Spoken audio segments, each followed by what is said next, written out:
As some of you all know, I've got a young dog at the moment. She actually just turned 1 yesterday, and her name is Otter, and she's a Chihuahua crossed with a Papillon and a miniature pinscher, but she's really all miniature pinscher in her character. What's interesting about Otter is that over the last 8 months or so that we've had her, she has reacted to things at times. She sometimes reacts to other dogs. She sometimes has reacted to people. At other times, she's been really playful with other dogs, and she's really friendly with people. People she knows, people she doesn't know. Sometimes she's barked at things that she's seen in the street. Other times she's been perfectly happy walking past things she's seen in the street. So is Otter reactive? Well, I don't think so. I think she's just a normal young dog who's sometimes fazed by things and sometimes isn't. But it would be very easy for me to call her reactive, to think of her as reactive, because she has reacted to things on more than one occasion.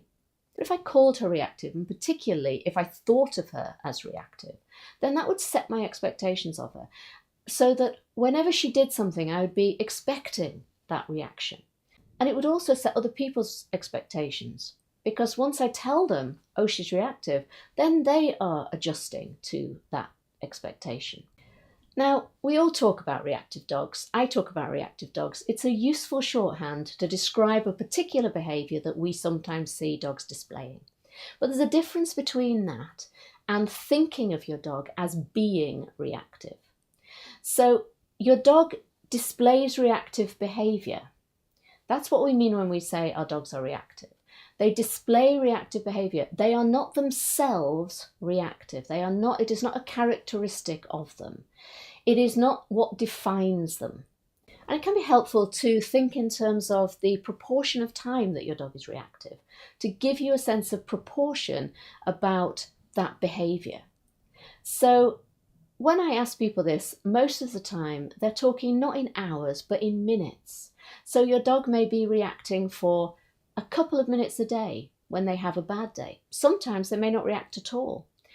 And there are lots of things that they're doing much more frequently. So they may be playing, they may be being affectionate, they may be sleeping. All of those things are as much them as the reactivity. Yes, the reactivity is difficult for us. Yes, those 2 or 3 minutes may be excruciating for us, very embarrassing, very difficult for us to manage and very stressful. I'm not saying that they're not. Your dog is not defined by those few minutes. That is just part of their behaviour, and it's part of their behaviour that we can help them with. So try a little experiment for me today.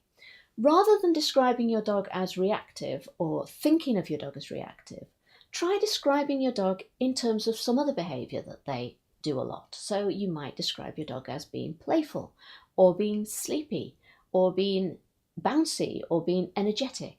Just try using one of these more positive descriptions and see how that changes how you feel about your dog and how other people respond to you. And let's remember that when we're talking about reactivity, we're just talking about behaviour.